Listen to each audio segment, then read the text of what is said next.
All right. Good morning, everyone, and welcome back to the Legion of Honor, the Gun Theater.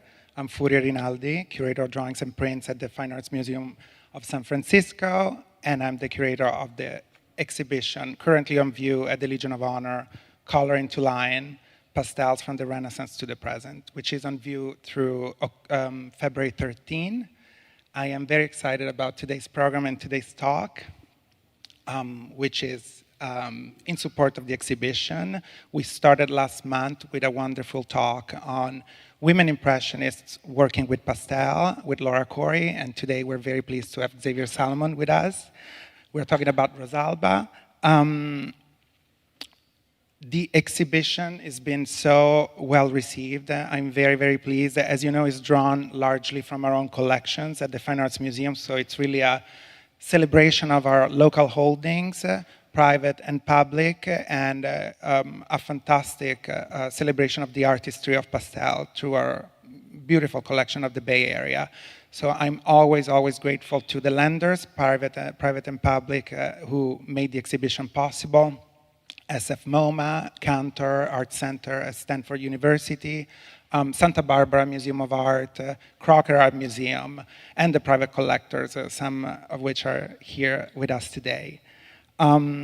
For today's program, we wish to thank the Italian Cultural Institute of San Francisco, Istituto Italiano di Cultura, and the tireless director, Anna Maria Di Giorgio, for supporting the program and making this possible. Thank you so much, Anna Maria. And also the Consul General of Italy, Sergio Strozzi, newly appointed, and we're very excited to have him here today with us as well. Today's speaker does not need an introduction, so I'll do my best. I have to. Xavier Salomon is Deputy Director and Peter J. Sharp, Chief Curator at the Frick Collection. Is a noted scholar of Venetian Renaissance, Paolo Veronese specifically. On Veronese, he curated a monographic exhibition at the National Gallery in London in 2014. Previously, Xavier was a curator in the Department of European Paintings at the Metropolitan Museum of Art, New York, and chief curator at Dulwich Picture Gallery, where he organized a beautiful exhibition, Van Dyck in Sicily, Painting and the Plague, in 2012. As an Andrew W. Mellon Curatorial Fellow at the Frick, Xavier curated the beautiful exhibition on Veronese allegories, Virtue, Love, and Exploration in Renaissance Venice.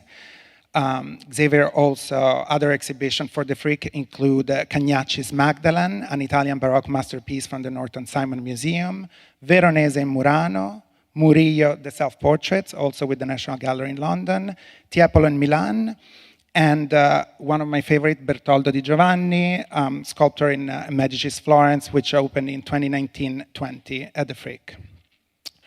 Xavier oversaw the acclaimed refurbishing and relocation of the Frick collection from the mansion on Fifth Avenue to the Brutalist building on Madison Avenue by Marcel Breuer, rebranded Frick Madison. This is a temporary relocation, but it's gorgeous. If you go to New York, it's a revelation to see the collection in the modern spaces.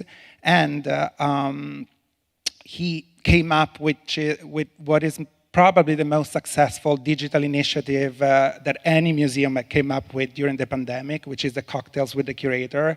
Many of you know about this. They're on YouTube. They're amazing. Yes. And look it up. We are live streamed on YouTube right now, so people can, after our talk, can go and see one of the episodes. They're really amazing and so approachable, so well done. Xavier received his PhD from the Courtauld Institute in London, and in 2018, Italy named him Cavaliere dell'Ordine della Stella d'Italia. So please welcome Xavier Salomon with us. Thank you.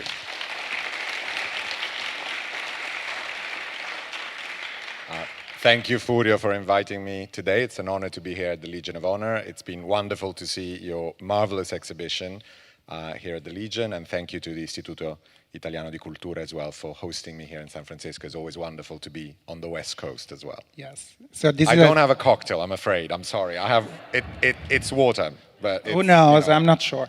But here's a screenshot of the cocktail with the curator. Happy is dedicated to Rosalba's pastel. We'll get into these two portraits shortly. But if I recall well, the cocktail for Rosalba was a Vesper martini. Yeah. So if you want, later we'll give you the recipe. I would strongly recommend it. It's Yeah. still my favorite. So. And today's focus is on Rosalba Carriera.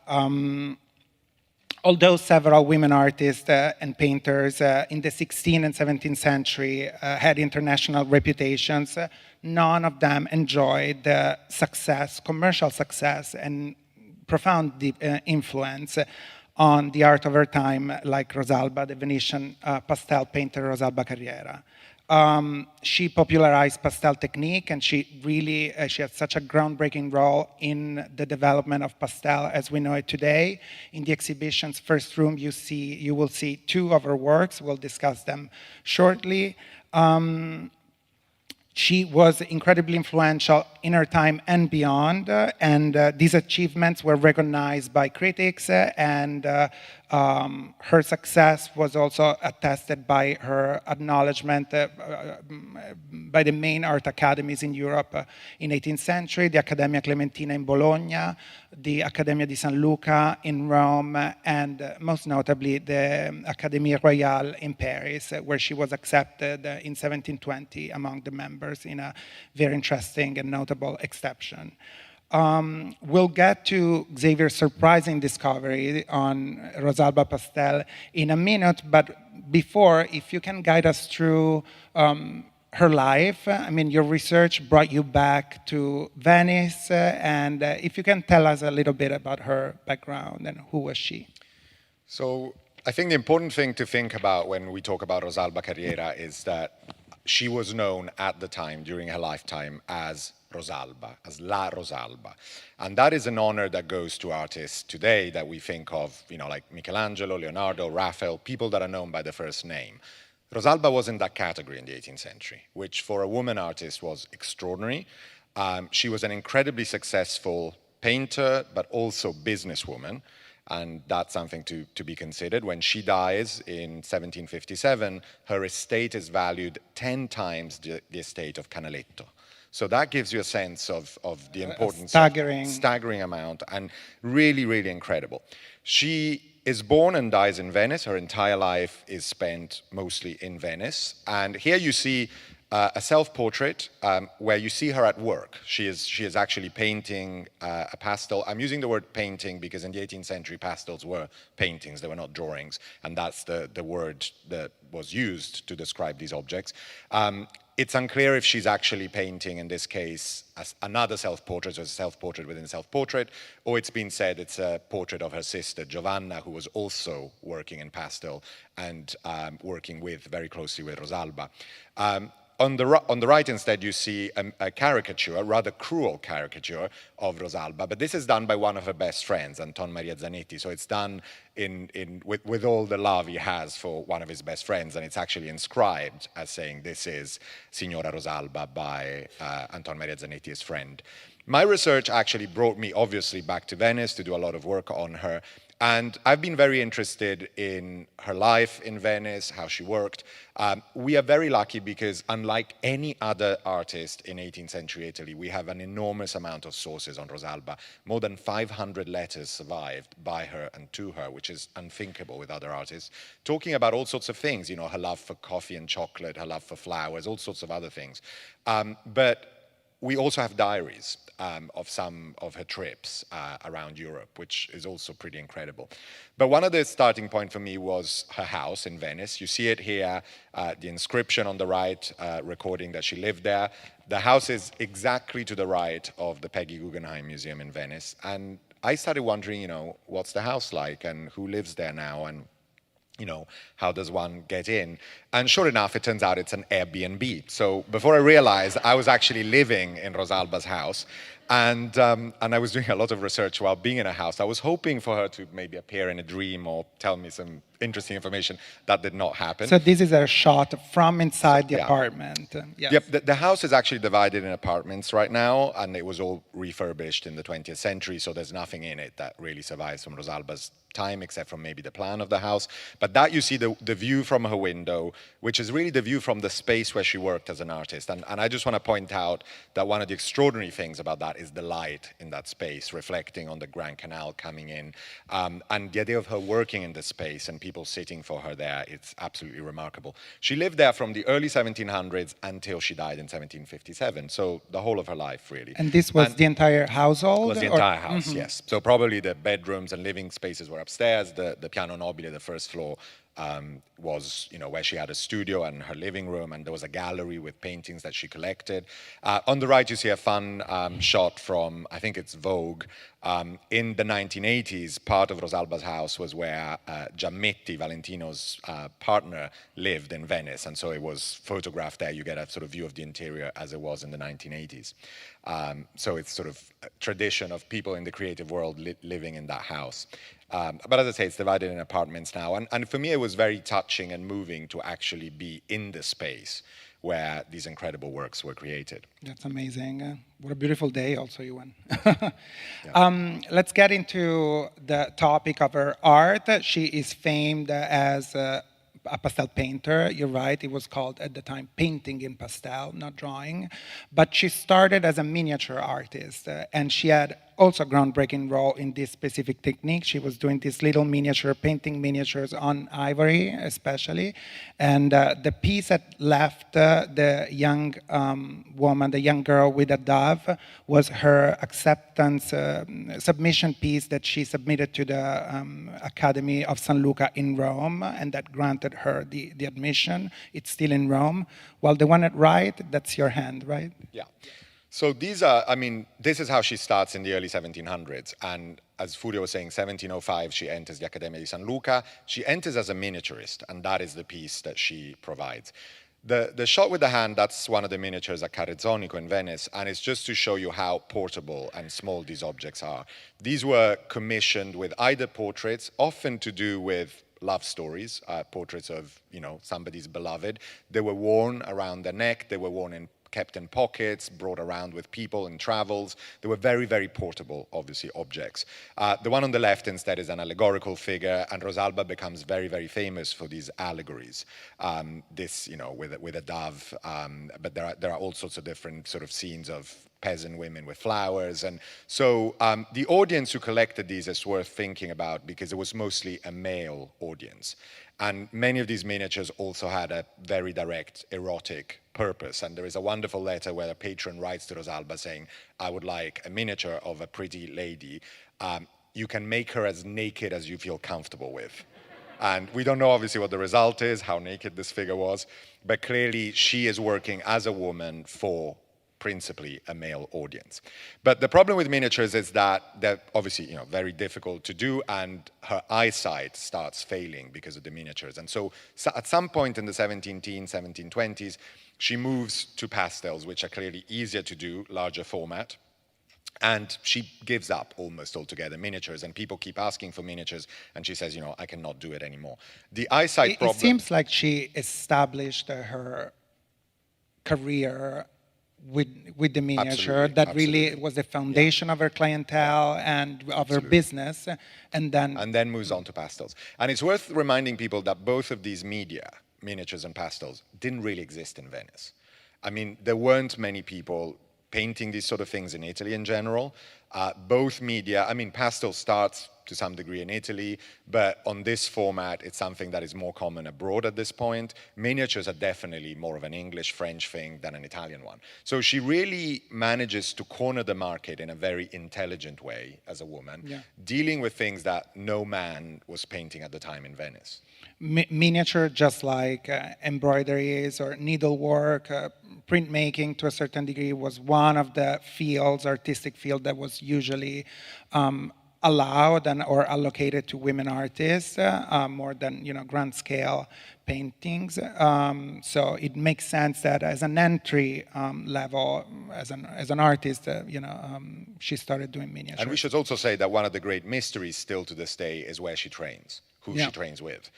This is her father puts her at work with Diamantini. There are these various theories about various male artists who may have taught her, but we don't actually know for a fact. Her grandfather was a painter, and apparently, from all records we have, was an awful painter. And we actually don't really know. He may have already been dead when she was at the right age to train, so he may not have been the person who trained her. But clearly she must have trained with someone, probably male, in Venice, we assume, but we don't know how that works out. Her mother was a very famous lace maker, her father was a lawyer, and a very telling element is that very early on in his life, the father puts her in charge of the business of the household. They have 3 daughters, the couple, Rosalba is the eldest, and Rosalba is managing her dad as a lawyer's business. So the business aspect of her career is a very important one to underscore. But here you go to Pastels, and this is just to show you different typologies of pastels by Rosalba. These are the most straightforward ones, portraits. We'll talk about both of these in more detail later on. These are allegorical ones. These are actually fairly rare religious allegories. These were part of a set of 4. They were split up recently by the family who owned them, and 2 of them were bought by a collector in Connecticut. And I'm really happy to say that the same collector in Connecticut just bought the other 2. If you go and see the wonderful exhibition on women artists at the Wadsworth Atheneum in Hartford, they actually have all 4 of them reunited. And it's pretty amazing. And this is the only set of 4 allegories that exists in the United States by Rosalba now. So it's pretty incredible. And then the category in the middle, portraits in allegorical guise, or in sort of different forms. In disguise, yes. Yeah, the one on the left, clearly a portrait of a woman dressed up as Diana in the show, a very beautiful pastel. So this is a shot from the work in the exhibition. And the one on the right, which is probably the most famous Rosalba pastel, if, definitely the most famous in America, which is at the Art Institute in Chicago. Is it a portrait, or is it just an allegory? There's been all sorts of theories, is it an English lady? I mean, she's rather undressed, which makes it unlikely that she's a lady of some kind. I wonder if she's more of an actress or singer. Clearly, the world of the theater was more sort of open-minded on these issues. But it's an extraordinary object, of course, absolutely amazing. We have some details to show you later. What is really striking is her range, not only in the subject, but how she adjusts her style according to the subject. Also, for this too, it's a very light, rococo, seductive technique, painterly technique, while this one is much more solid, monumental, classical rendering of the figures. So she was really masterful in her use of pastel in these different ranges. Travels. So, as I said, she's based in Venice all of her life, effectively, except from 3 major trips. In 1720-21, she goes to Paris. Again, extraordinary to think of a woman at that time traveling to Paris, entering later on the Académie Royale. She goes with her mother and sister to Paris, and we have her diaries from Paris. There she paints the king, the very young Louis XV. You see the pastel on the left of the king. She portrays him a number of times. The diaries tell us all sorts of wonderful court stories, tell us what she does. She goes to the opera, she goes to the ballet in Paris. She's a great fan of music. But my favorite story in that case is when one of the courtiers, who is terrified of cats, the king plays a practical joke on him and pretends to be a cat and scratches him from the back, and the guy faints, and the king starts crying because he's so scared that the guy fainted. And the king is a child at that time. But the whole diary is filled with stories like this. They're really wonderful. But they also reveal Rosalba's more melancholic side. I mean, she was clearly a workaholic in a number of ways, and she clearly suffered periods of depression. And there are days where she enters in the diary saying things like, "Today it's a sad day," and that's it. That's the only entry for the day. Which is an interesting topic of the association of an artist with melancholy. It goes back to the Renaissance, so a fascinating aspect. Absolutely. And on the right, instead, you see one of the princesses of Modena, of the Este family, because in 1723 she goes to Modena after Paris and paints the daughters of the Duke of Modena. And then again in 1731, the next decade, she travels to Vienna, and this is a portrait of the Empress in Vienna that she does at the time. So she's an international artist. I mean, she's collected throughout Europe, from France to Germany to England, but she also does travel to some of the main courts, to Paris and Vienna mainly. This is extraordinary. I mean, it's all played with blacks, and if you go and see the exhibition in the first entrance, you see the 3 cases with the materials, and where we try to explain how artists get these darker, deep tones by using less filler. So all the Prussian blues, the black, the dark blues that Rosalba uses is just with a very small compound of filler with the pastel, which is very difficult to use and to manipulate in a way, but through that you can the artist could achieve this fantastic pictorial deep finish, and this is just an extraordinary. This is in Vienna, right? No, this is not in Vienna. This is a shot of Dresden. I mean, Dresden, the Gemälde Gallery in Dresden has the largest collection of Rosalba in the world, because the King of Poland, Elector of Saxony, Augustus III, was a great collector and great fan of Rosalba's. He sat for her, but he also ended up buying Rosalba's from her, from other collections. So the collection at one point had 157 pastels by Rosalba. Because of the losses during the war, Second World War, and some sales in the 1920s, the collection is now only 75 pastels by Rosalba, and they usually show about 20 at a time, because obviously they're very fragile objects. But this is to show you a kind of sense of these portraits. This also shows you very well the sets of allegories. At the top you have the allegories of the 4 elements, earth, fire, air, and water. And below you see some portraits, but you also see, and we'll talk more about that in a second, the different sizes. So there's a very large size, a kind of medium size, and a smaller size of pastels. And they're standard sizes that she sticks to throughout her life. The frames also, they're original, of course. They were done in Dresden? These were done in Dresden. These are all Dresden frames. Usually they were framed by whoever was receiving the pastels. So she would send them packed in a rather complicated way, and then they would get framed once and they I think arrived. this is very important for your discovery. Yeah. Some beautiful details that you took of the different pastels that you've seen. I mean, the technique is unbelievable. Yeah, I mean, pastel, as you know, has this incredibly tactile, experience. You almost want to, go through it and touch it. Don't do it, of course, but it's an amazing tour de force of textures and colors, and like anything else, it's just amazing. And I love the flowers are really beautiful, and there are so many flowers in Rosalba. At one point, her younger sister Angela writes to her from Dusseldorf saying, "I've seen these beautiful flowers, and I wish I could have shown them to you so you could have painted them." And I also love on the left instead the jewelry, the sort of diamonds, the sort of sparkly effect of those diamonds, but also the pearls. And notice the pearls under her neck, the fact that they have a pink shadow, which is really the shadow of the flesh onto the pearl. I mean, these details are, when you look at these close up, are absolutely it's a constant play with materials and the skin tone and the complexion. I mean, she's just the virtuosity is amazing. You can see 2 details. The one at left from the Chicago pastel. The one at right, it's the Diana from the private collection here in San Francisco, which is on display. Again, she's famous for portraits, for figures, but look at this animal. I mean, it's amazing. Just, I think it's one of the highlights of the entire work. She was very attentive, almost fastidious about her pastels. She commissioned very specific tints in Rome. There's a nice exchange with Mariette at the end of her life, who bought a pastel set for her just for the flesh tones. We're talking about, a series of pinks, and she was very grateful about it. But also, it shows that she kind of commissioned him the gift, which was an interesting touch to the exchange. And here we have the 2 works by Rosalba in the exhibition. One at right, the portrait of Diana from our collection at the museum, and the one at left, the one from the private collection. So same subject, Nevertheless, the incredible variety, and she never repeats herself, even with the allegories, which one can be repetitive. With you mentioned the seasons or the elements or goddesses, never a repetition. And the one at right from the museum, again, all the game of appearances and between the pearl earring and the pearl-like complexion of Diana, goddess of moon, so very lunar, appearance, just an incredible use of pastel.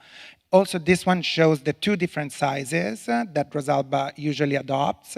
She was charging different prices according to the size. So the face only was 20 zucchini. With hands, she said, 30 zucchini. So 10 zucchini more. And the back, yes. This is really to show how these things are made practically, because when you see them in an exhibition, it's difficult to understand, but they're all invariably painted on paper, on blue paper. I say invariably, at the same time I found evidence of one or two that are painted directly on canvas, which is a bit of a strange thing, and I'm trying to find out more about that. But the paper is usually stretched either directly on a strainer. It's not a stretcher, it doesn't have keys, it's just a plain pine wood strainer, as you see on the right. And when you only have them on paper, is usually the small format.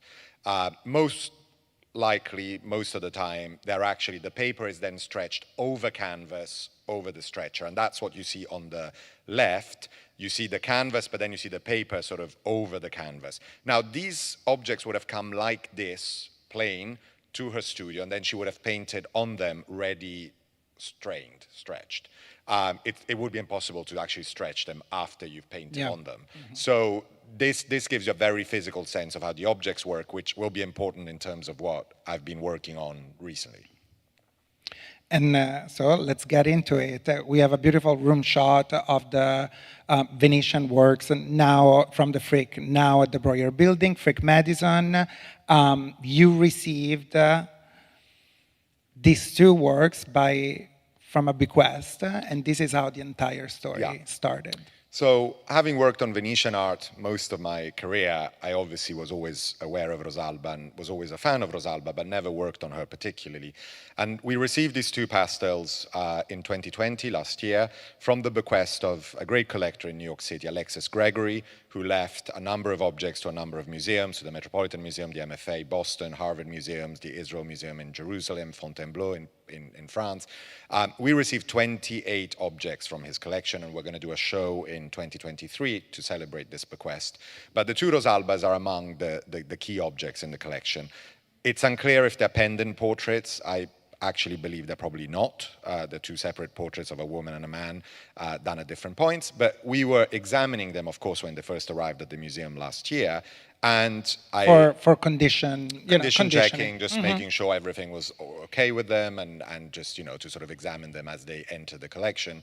And I made this discovery as I was working on them. So behind the strainer of the man, the portrait of the man, we could see there was a piece of paper. Here you see it slightly taken out, but originally it was just all the way under the strainer.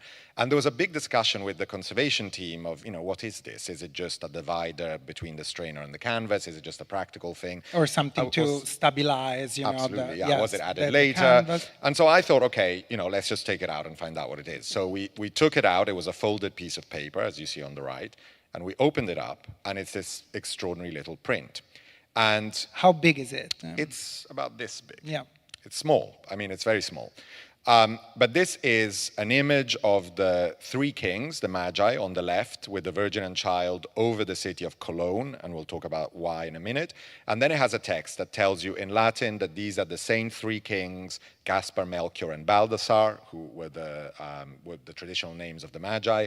And it says still in Latin, pray for us now and in the hour of our death. And then in Italian, it says that the same three Magi, King Magi in Cologne, for the grace of God, would preserve the travelers from, and then it lists all the things that they would protect you from, which are the bad hours of travel, headaches, epilepsy, fever, witchcraft, any kind of malefice, or sudden death. And fully covered. I thought, what is this thing? And I started doing some research and talking to colleagues, and it turns out that we actually know that Rosalba hid these images in some of her pastels. And we know that from a letter, contemporary letter, that tells us very clearly that she used these images, hid them in the pastels to protect them on their travels.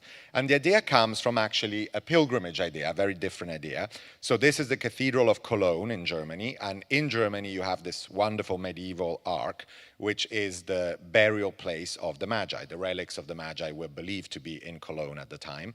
And from the Middle Ages onwards, they would produce in Cologne little images that would be rubbed against the tomb of the Magi, and because of course the Magi traveled following the star to Bethlehem to visit the newborn Christ child. So the idea that they're travelers. So they became protectors of travelers, and people would keep these images, in this case printed, obviously after the 15th century, after the printers invented, they would have printed ones, and they would actually carry them on their body to protect them. They're kind of talismans, really. And so we know that Rosalba projects this on the pastels and use them. Isn't that amazing? In the So pastels. from Absolutely. a person to an object. Absolutely amazing. Which shows the care that Yeah. she had. And we don't know how this idea comes about. It's maybe related to someone Rosalba knew, Clemens August Wittelsbach. We have in the next slide, we have an image of him. He's portrayed by Rosalba twice, and he's the Archbishop of Cologne. And Rosalba meets him in Venice. She never goes to Cologne, very early on. And I wonder if he's the one who tells her about this. But in any case, these images are also printed in Padova, near Venice. So they were clearly popular. I doubt the ones printed in Padova were rubbed against the tomb of the Magi, but they're printed as a talisman, as something that protects you. Why Padua? Do we know? Padua was a big center for printing. For St. Anthony. And, for some reason they're printed there. I haven't found any evidence of images like this being printed anywhere else in Italy so far, but... Print scholars also got very excited about this discovery because these are not fine arts prints, so they really rarely have survived, and there was really no record of such, practice and production. So it is really a very important discovery on so many levels. And I should say that, I didn't discover the first one. When I discovered the one at the Frick, some had already been published, actually 5 cases. So here I'm showing you one of the Dresden pastels, and here you see that the image is actually pasted on the back, on the protecting board at the back. So these are not hidden inside, they're pasted on the back. 3 of them have been published by Dresden. I've now looked at all 75 Dresden pastels, and there are actually 16, not just 3, pasted on the back. We haven't opened the Dresden ones yet, so all I know is the ones that are pasted on the back. There may be more. But then 2 other cases were discovered in the 1990s and early 2000s. The one on the left is the beautiful Allegory of Winter in the Royal Collection in England that belongs to the Queen. And they found in, I think, 97, they found a little image of the Magi behind the strainer, exactly like we did at the Frick. And the one on the right is the one at the Louvre, which was the entry object. We saw the miniature before for the Accademia di San Luca. This was the entry object for the Académie Royale. Yeah. And it's sent from Venice to Paris later in the 1720s. And it's the same, you see, it's the same image as the Windsor one, as the Royal Collection one, but it has text as well with a prayer. So the 3 in Dresden, the one in Paris, the one in the Royal Collection were known. I ended up finding one more. But what I decided to do is to start looking for more, which no one had really done before. So to do a campaign. Exactly. Yes. So this is still a work in progress, I should add. I've managed to do a lot during the pandemic, but here I am. I'm now unframing and looking at Rosalba pastels wherever I can. Where was this? This was in Warsaw, in Poland. Oh my God. It's actually in somebody's sort of dining room in a private collection. I should also add that unframing pastels is incredibly complicated, incredibly dangerous. Nerve-wracking. Has to be done with conservators. I was there with a conservator from the National Museum of Warsaw. So don't do it at home. If you have Rosalbas at home, please don't. Has to be done properly. But to give some numbers, and I can never remember numbers, so I have them written down. In the last about 6 months or more, I've now unframed 40 Rosalbas by her between public and private collections, between the East Coast, Hartford, not Boston yet, New York, Chicago, Europe, mostly in the Veneto, Venice, Treviso, Padova, where there is a huge concentration of them. I've seen the one in Dresden, even though we haven't unframed them. London, Warsaw, Chantilly. And on the West Sometimes Coast, they don't need to be unframed, as you said, because the token... you just have to open the back, yeah. Yes, so you don't have it to was take glued them out. on the Exactly. back. Well, sometimes the ones glued on the back, that's true. Those are just on the back. Like the one that Yeah. we've seen from... The ones glued on the back, it's a complicated story, but seems to be only the ones from Dresden that have that issue, and I'm trying to work out why, and I have some ideas, but it's a slightly different story. But so I've unframed 40 by Rosalba, 15 by her workshop on followers, because I'm also interested in seeing if other people use the same system, and so far I can say that no, it's only her. So the ones where I found them are absolutely autographed by her. The ones in Dresden, as I say, I've looked at all 75 in storage, but not unframed them. And so far, in Dresden, I found 16 more. Hidden, I found 6 more in private and public collections. And the prints are of 7 different types.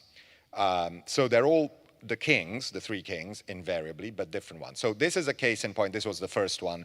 As soon as I found the one at the Frick, I called the Met and I asked them, I said, you have a pastel by Rosalba. Have you ever checked the back? Yes, we've checked the back millions of times. I mean, this is a very well-known pastel, thoroughly studied and published. So they, of course, thought that there was nothing else and they said, there's nothing. to so find. I said, can we look at it again? Sure, if you must. So I was there with... and also during the pandemic. During the pandemic, it was great. So people were excited, they were incredibly generous. I was working on this with Marjorie Shelley, who's the head of paper conservation at the Met, and a great expert of pastel. And sure enough, there it was. And you see it in the corner, just tucked under the strainer, and then we pulled it out, and here's the little image of just the 3 kings. So sometimes it's the full print with the inscription and the kind of prayer. Sometimes it's just the trimmed... so the way it worked was these were woodcuts, very cheaply done. These are very, very cheap objects, things you could buy for a couple of dollars. I mean, they're really not expensive prints. And they would be printed, the same wood block, a number of times on the sheet. And you would then cut them out. So I can just imagine Rosalba cutting them out, folding them up, putting them under the strainer. Like a stamp. Like a stamp. And in some cases, clearly, she was running out of them. So she only uses either the image or the prayer, because usually they come as image and prayer. And I've been trying to work out if I could find 2 pastels where I can actually join back an image and a prayer, and I haven't been able to so far. But I haven't lost hope yet. Now, the next one is, this was a lot of fun, and we found another one. This is in New York. And this I love particularly because this is the collection of an artist who works in pastel. This is Nicolas Party, who is a Swiss artist working in New York. And he has done wonderful pastel shows, most recently at the Flag Art Foundation in New York, but he currently has a show in Lugano in Switzerland, one in Dijon. He's opening a great show in Montreal of his own pastels. He's watching now. I hope he's watching. But I knew he also collected old pastels, and he actually has 2 Rosalbas and Perronneau that you see here in the background, and a number of other great pastels that he lives with. He loves the media. Out of the 2, we found it in one. So the next slide shows the one we found in his pastel.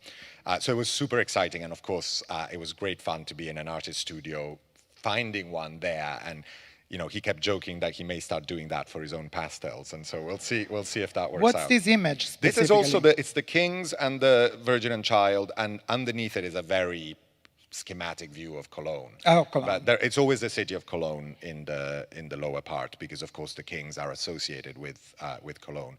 This, for example, was a type of print that I hadn't found before. So at Nicholas's studio, we found a new. And they're so well preserved because they were folded and kept like this for 200 years. So they're so fresh. And so this really started a whole pandemic project of being able to try and get to places and analyze pastels. In Venice, of course, the colleagues at the Galleria dell'Accademia and at the Museo di Carrezzonico were incredibly helpful. Each institution has These are 2 main collections of Rosalba's pastel. So there's almost 20 in total in Venice, plus works by the workshop, copies of Rosalba, works by Marianna Carlevaris, who was another pastel artist working after Rosalba. So here you see the conservator at Carrezzonico on the left and framing one of their spectacular pastels, and on the right you see the studio at the Accademia.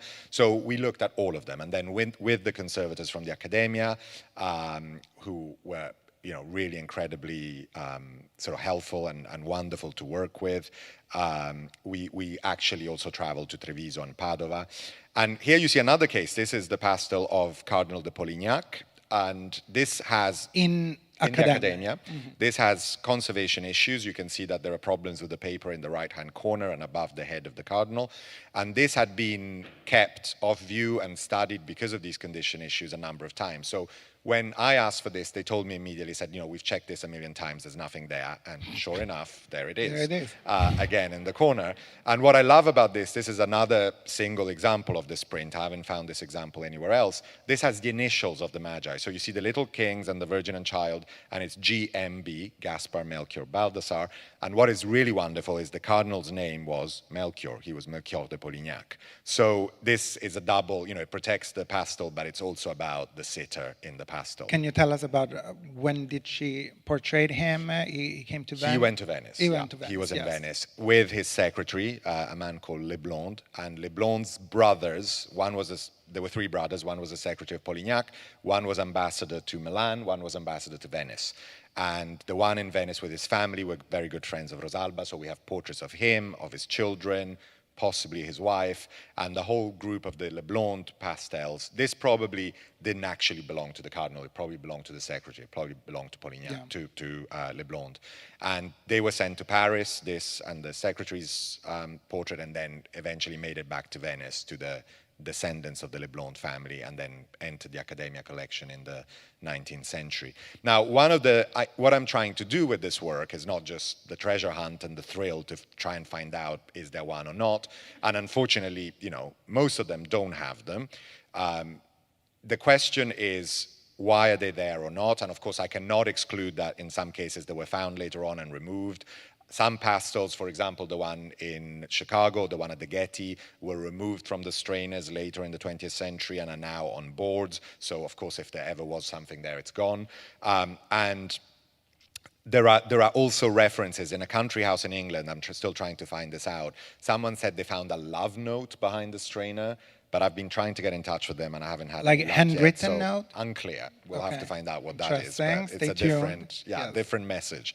And my theory, one of my theories about this material, and I'm trying to get as much evidence as possible before publishing an article on this, is that she only put them in the pastels that traveled. So, for example, the ones in Venice, most of the ones in Venice don't have them because they were of Venetians. They were only in Venice, so they didn't need the protection while traveling.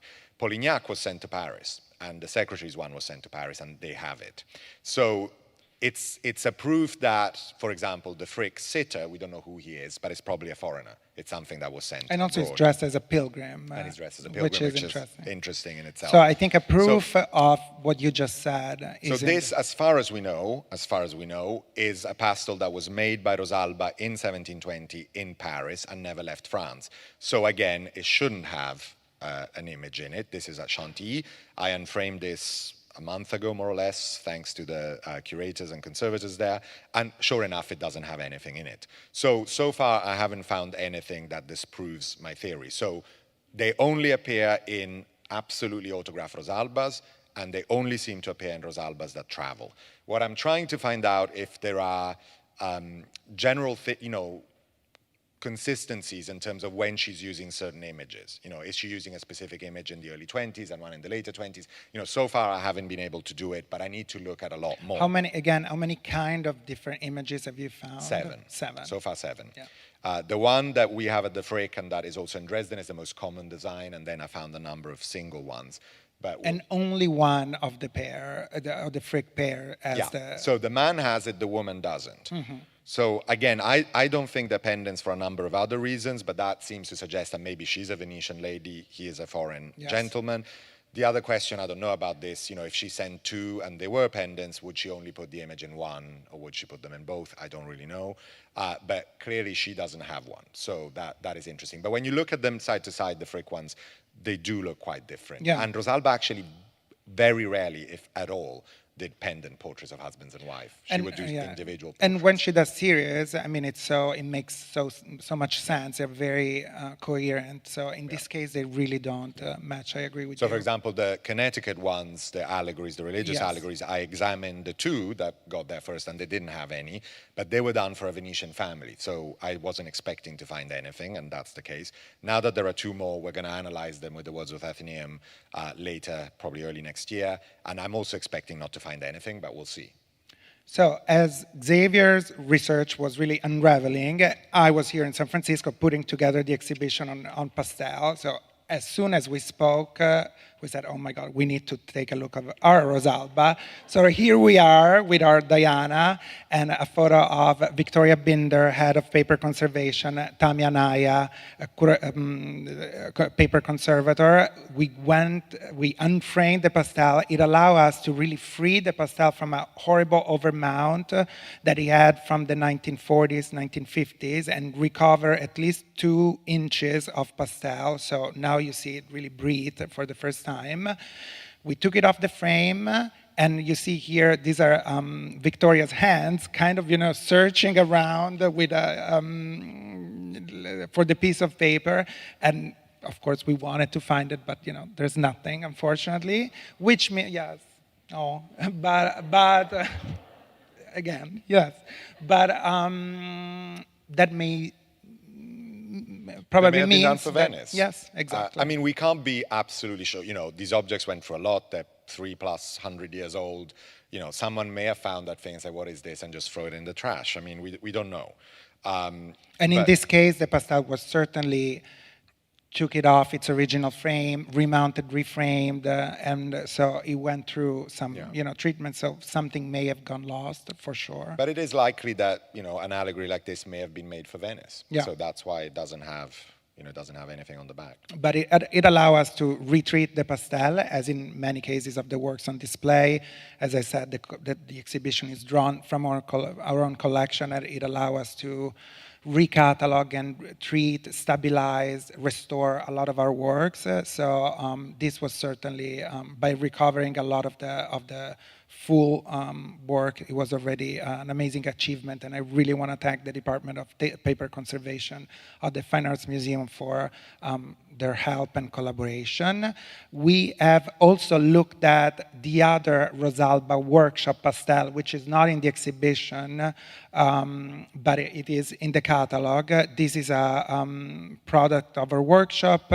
Bernardina Sani, the great expert on Rosalba, proposed an attribution to Francesco Pavona. But again, you see here Victoria and Tamia looking at the back of the pastel. We haven't found anything in this either, which also matches your researches on Rosalba's workshop, right? Not being Rosalba and being by the workshop or a copy, there is nothing there. I should add that the West Coast is particularly unfortunate because we've now looked at 5 out of the 6 Rosalbas on the West Coast. So there is 1 in San Diego, 2 at the Getty, 2 in the San Francisco museums, and 1 in a private collection, the Lady as Diana in the show. We've analyzed all of them except from the Lady as Diana, and there are no Santini anywhere on the West Coast. The last glimmer of hope is the Lady as Diana. So maybe that may have the only one on the West Coast. But very generous and lovely owner of the Lady of the Diana with her dog during the deinstallation process of the exhibition wants us to take a look. We'll be happy to do it and report to you, of course. And that again may tell us if that sitter as Diana is a Venetian one or a foreign one, which could be an interesting thing again to find out. So let's get a little bit into Rosalba's legacy, which is attested in the exhibition by several other works.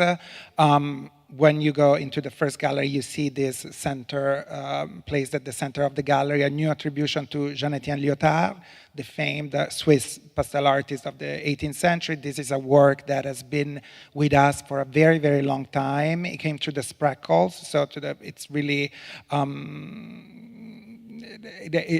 to the very origins of the Legion of Honor. It was misattributed, and thanks to Neil Jaffares and all the analysis that we have done here at the museum, it is proposed for the first time with an attribution to Lyotard.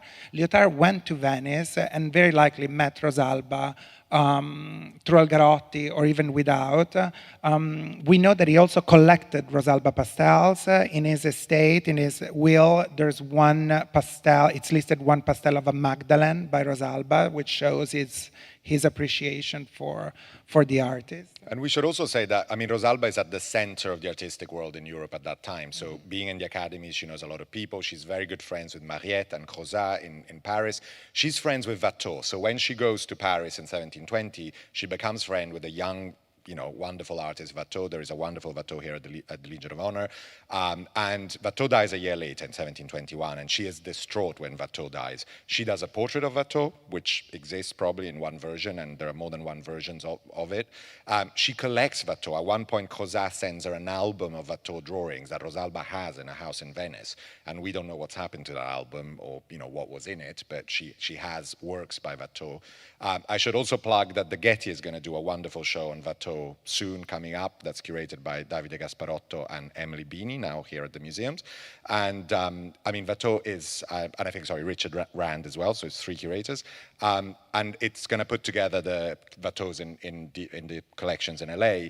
And it's interesting to think about this relationship between Rosalba and Watteau. It's really fascinating. He was certainly interested in Venetian art. We know of his passion for early Renaissance, Venetian artist, Titian. He was copying Campagnola. Here at the Legion of Honor, we have 2 early drawings, the earliest actually, by Watteau. One is a pastiche after Campagnola, and the other one is a playful composition with putti, which reminds a lot of the Titian and Veronese. Bacchanals. I don't want to bring it always back to Veronese, but Rosalba and Watteau are both obsessed with Veronese. I'm sure they had a lot to talk about when they met, and they enjoyed each other's company. Moving on to other artists who were deeply influenced by Rosalba, Jean-Baptiste Perronneau, again, incredibly successful and important pastel artist in 18th century France. He was particularly known for his use of color. He was such a great colorist, and this talent was often associated him with Rosalba by critics, and they were always associated, and you can understand why. I mean, it's just a fantastic glow of the woman's complexion. It's something that it's inconceivable without Rosalba's earlier example. And we should also say that, male artists in pastel, but also in oil painting, were hugely influenced by Rosalba. Another artist that's very important here at the Legion is Nattier. And Nattier looks at Rosalba the whole time. I mean, a lot of his paintings are inconceivable without Rosalba. So she's very influential in a number of different ways. Of course, she paved the way for the career, not just the artistic practice, but the actual career of many women artists from the following generations, from Elisabeth Louis Vigée-Lebrun, shown here in a beautiful portrait on loan from a private collection from the city, and to the right, Marie-Gabrielle Capet, a very interesting artist who was taught on how to use pastel by another woman artist, Adelaide Labille-Guiard, and this portrait is so fantastic. I find it's such a shift from the frivolity of the Ancien Regime, of that kind of portraiture, and we enter really a new era of rigor, cool tones, and rigorous design of the consulate period, and really an expression of the intellectual and political environment of that time. Very generous loan from Stanford University. And of course, the great season of Impressionist and Impressionist women artists. Berthe Morisot was often associated with Rosalba for her pastel. She was very cultured and knowledgeable about art history and previous examples. She was a descent of Fragonard, or at least that's, what was it said. And she knew Rosalba very well as Mary Cassatt here. But we want to end with another great protagonist, and she's celebrated right now in a fantastic exhibition at SF MoMA, John Mitchell, here in a monumental pastel on view in the last gallery of the exhibition. I know you've seen the show. I just fell in love. I mean, I love the show and I love the artist, so it's wonderful to finish with her. I mean, not a direct link to Rosalba in this case, except for maybe in the extraordinary use of color, the intelligence in using color, which I think both of them do in very different ways. But I always loved Joan Mitchell, but the show at SF MoMA for me was just mind-blowing. Yeah. I mean, it was just so beautiful. She's a great artist. Great artist. And I think you're so lucky to have this exhibition in town now. And if I lived there, I would go every day. But Well, it's almost noon. Time flies when Xavier speaks. Absolutely. We're so thankful to have you here, to have shared with you this research, which is still in progress. And this is so fascinating to kind of, get to know about the research while it's still unraveling in such an exciting and fascinating way. If you have any question for Xavier, here we are. We can take them. Meanwhile, I'll show the... thank you.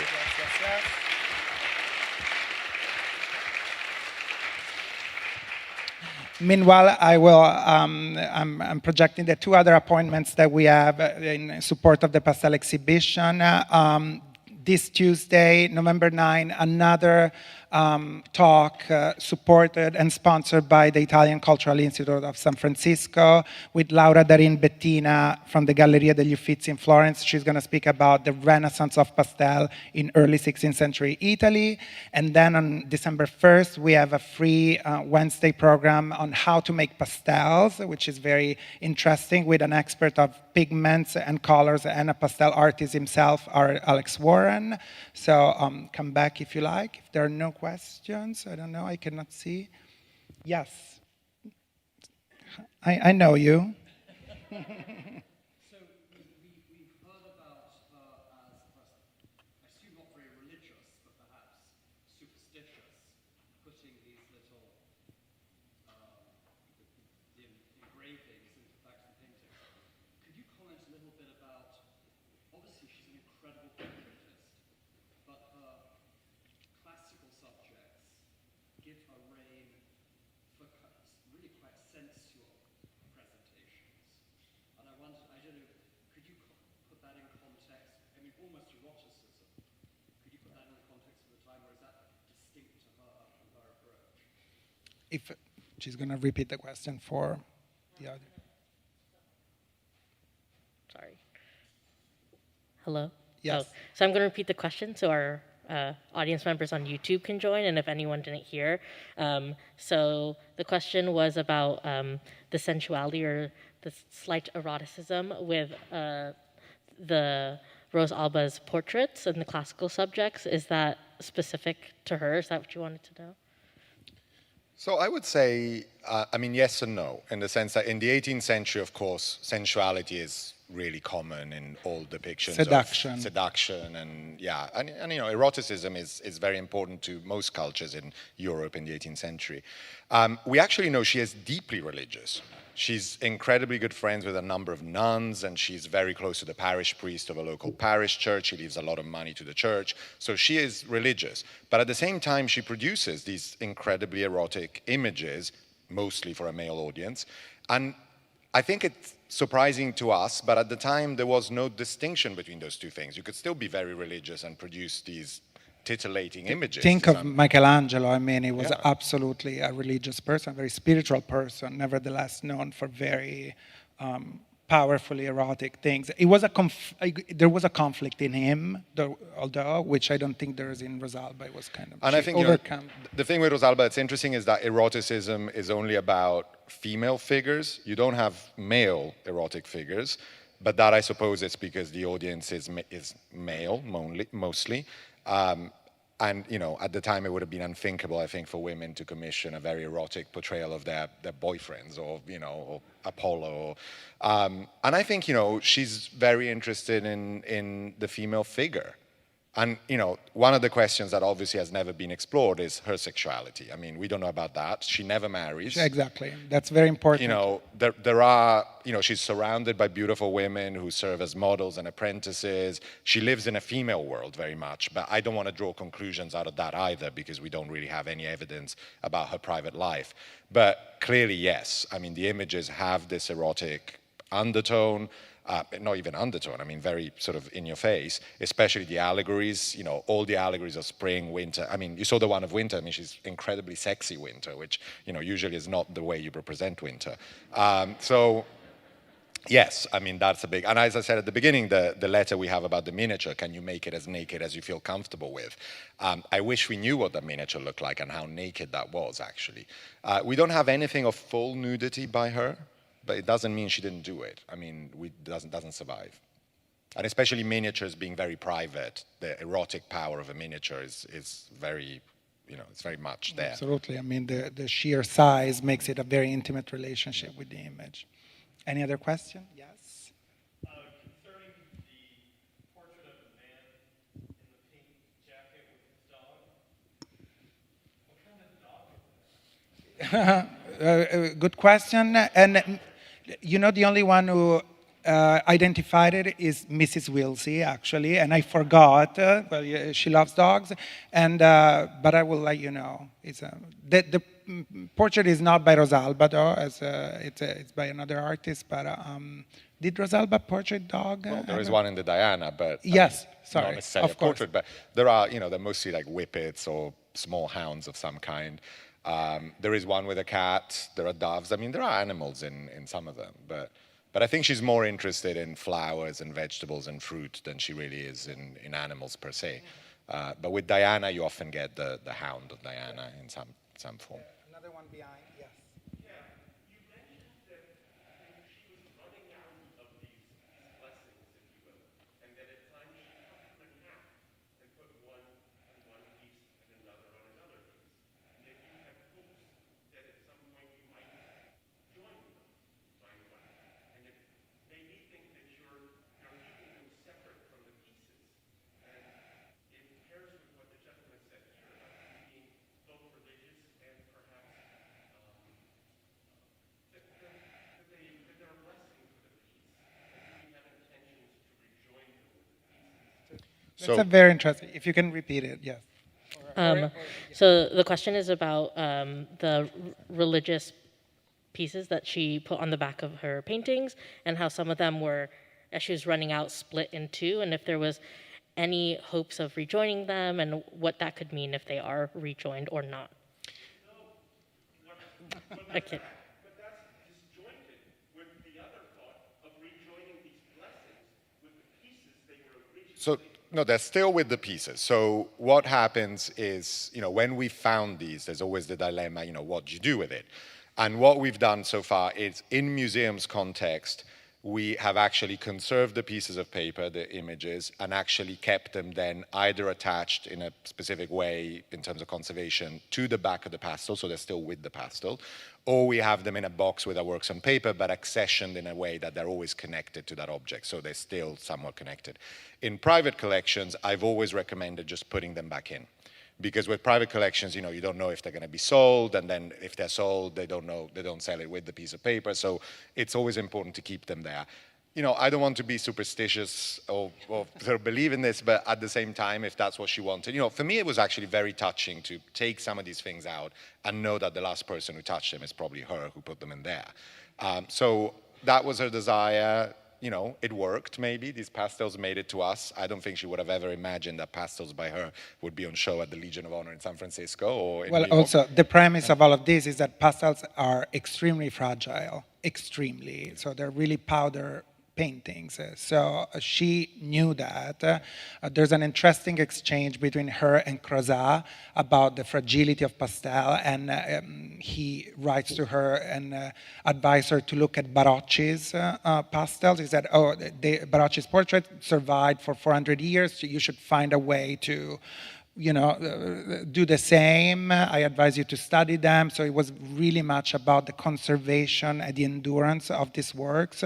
So I think your discovery really stems from her understanding of how fragile these works are, especially when traveling. Yeah, I mean, I can try and find, the text of the letter, it's very telling. I have it here somewhere, I'll find it. But that is what she, what we know from her time, during her lifetime, about why she did this with the images. That is really, here we go. No, sorry. it's a real sort of, lifetime sort of witness to what happened. So this is a letter from Pier Caterino Zeno to Anton Francesco Marmi in 1729, so quite early in Rosalba's life. And he's writing to Marmi, and he talks about Rosalba's distinct devotion for the three kings who brought themselves to the adoration of the baby Jesus at the grotto in Bethlehem. Once she gave me a certain portrait to send to my brother in Vienna, and she gave me a little card of the three aforementioned adoring magi, and said that to these she entrusted the safe outward journey of the portrait, adding that whenever such little images had accompanied her pictures, they had always arrived safely. So, I mean, it's wonderful because we really have, I suspect if we didn't have that letter, we would all be wondering, what are these things and why are they there? I have to confess, when I first found the one in the Frick one, because the man is dressed as a pilgrim, I thought, is this something to do with his pilgrimage? Is it the sitter that put it in rather than Rosalba? But then, of course, looking at Rosalba literature and talking to colleagues, we find that out. Furio said, these are very fragile objects, and it's true. I mean, it's amazing they made it through. She must have painted thousands of them. She painted more than one a day on occasions. I mean, these things were done very, very quickly in a few hours, and usually in one sitting. People come in and out of her workshop like a revolving door. I mean, she records, today I portrayed a blonde Englishman. Later I portrayed an Englishman with dark hair. Today I portrayed an Englishman with a broken leg. I mean, she didn't even know who half these people were. And, it was just a traditional It's like a thing. photo booth in Exactly. Venice, Yeah, yeah. But also, it's an informal way of being portrayed. These are not your grand oil painting portrait. It's not quite the caricature you get done in Central Park, but it's close to that. I mean, you go to Venice and you sit for Rosalba. It's an experience that everyone wants to have, and everyone wants to do that. The objects are very fragile, but also, I should add, Rosalba's are much more better preserved and stronger than most other pastels by French people, by Quentin de la Tour, by Lyotard. I've had now a lot of experience of unframing pastels in general, and the scary thing is that with Lyotard, with Quentin de la Tour, you often find a little bit of powder residue on the glass or somewhere, and it's always absolutely terrifying. With Rosalba, you never do. I mean, as I said, I've now unframed, more than 55 by her in her workshop, and that is because she uses a very wet technique with the pastels, so it's almost like gouache. Which is something we addressed in the exhibition. In the label for the Diana, there's a technical label written by Paper Conservation on how she applied pastel mixed with water with a brush, so a very painterly technique, which assured that a very steady finish. And the study of these objects still is ongoing. I mean, did she use fixatives of some kind? We don't really know. It's actually quite difficult to work these things out by looking at them. And I've been working, as I said, very closely with two restorers from the Academia, with Loretta Salvador and Carmen Korak, and they've been great. I mean, and they have such extensive knowledge of this material, and they're learning as we're all looking at these objects. So every time we find something new and interesting. As I say, I found at least one that seems to be painted only on canvas, which is really strange. So we're trying to work out what that is in Dresden. That would be groundbreaking. Very strange, yes. yeah. Well, I hope it answered your question, and we hope that this talk really opened up a new understanding and appreciation for Rosalba's world, which is really, really fascinating. And thank you for coming, and thanks for enjoying this talk today. So have a great Saturday. Thank you.